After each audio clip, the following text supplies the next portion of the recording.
भारत की पहली miss universe, luxury गाड़ियों के मालकिन, दुबई में ज्वेलरी स्टोर, करोड़ों की प्रॉपर्टी, लेकिन चर्चा का विषय उनका अफेयर। जी हाँ, अब तक तो आप समझ ही गए होंगे कि हम किसकी बात कर रहे हैं। हम बात कर रहे हैं सुष्मिता सेन की, जो आजकल आईपीएल फाउंडर ललित मोदी के साथ रिलेशनशिप में होने की वजह से चर्चाओं में है।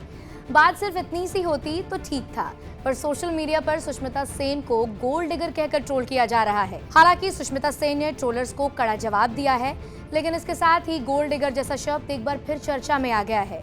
तो चलिए जानते हैं कि ये शब्द आखिर कहां से आया और इसका मतलब क्या होता है और ये महिलाओं के लिए ही क्यों इस्तेमाल किया जाता है। नमस्कार, आप देख रहे हैं टीवी 9 भारतवर्ष का डिजिटल प्लेटफॉर्म और मैं हूं आपके साथ अलीशा हैदर नकवी।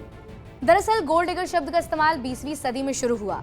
20वीं सदी के शुरुआती दशकों में इसका इस्तेमाल सेक्स वर्कर्स के लिए किया जाता था, खासकर वैसी महिलाएं जो पैसों के लिए संबंध बनाया करती थीं। अगर हम इसके शाब्दिक अर्थ की बात करें तो गोल्ड का मतलब होता है सोना और डिगर का मतलब होता है खोदने वाला, यानी खुदाई करने वाला। ऐसे में इस शब्द का अर्थ हुआ सोने की खुदाई करने वाला।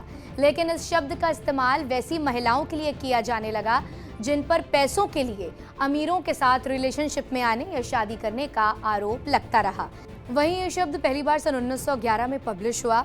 अमेरिका नॉवेलिस्ट रेक्स बीच ने अपनी book the need to well और सन 1915 में वर्जीनिया ब्रुक्स ने माई बैटल्स विद वाइस में इस शब्द का इस्तेमाल किया। वहीं 20वीं सदी में पेगी हॉपकिंस जॉयस नाम की एक शोगर्ल को गोल्ड डिगर कहा जाने लगा। जॉयस ने करोड़पति लोगों से शादी की और फिर तलाक ले लिया। यहाँ तक कहा गया कि गोल्ड डिगर जैसा अल्फाज बना ही जॉयस जैसी औरतों के लिए है। अब सुष्मिता सेन के लिए फिर एक बार इस वर्ड का यूज हो रहा है। हालांकि बॉलीवुड में ऐसा पहली बार नहीं हुआ है। इससे पहले दिवंगत एक्ट्रेस श्रीदेवी को भी गोल्ड डिगर का टैग मिला था। विद्या बालन, शिल्पा शेट्टी, जूही चावला और आयशा टाकिया भी इस लिस्ट में शुमार हैं।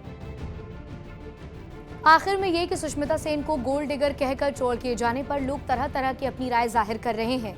जहां कई लोग इसको सही कह रहे हैं तो कई लोग सुष्मिता के फेवर में हैं और उन्हें गोल्ड डिगर कहे जाने का विरोध कर रहे हैं। लेकिन अपने बोल्ड डिसीजन के लिए भी जाने जाने वाली सुष्मिता सेन ने जो लिखा है उससे ट्रोलर्स को करारा जवाब मिल गया होगा, क्योंकि समझदार को इशारा काफी होता है। सुष ने लिखा, मैं गोल्ड से ज्यादा हीरे को खोजती हूँ। मैंने हमेशा से ही हीरे को ज्यादा प्राथमिकता दी है और जिसके लिए मैं फेमस भी हूँ। और हाँ, मैं आज भी अपने लिए खुद ही हीरा खरीदती हूँ।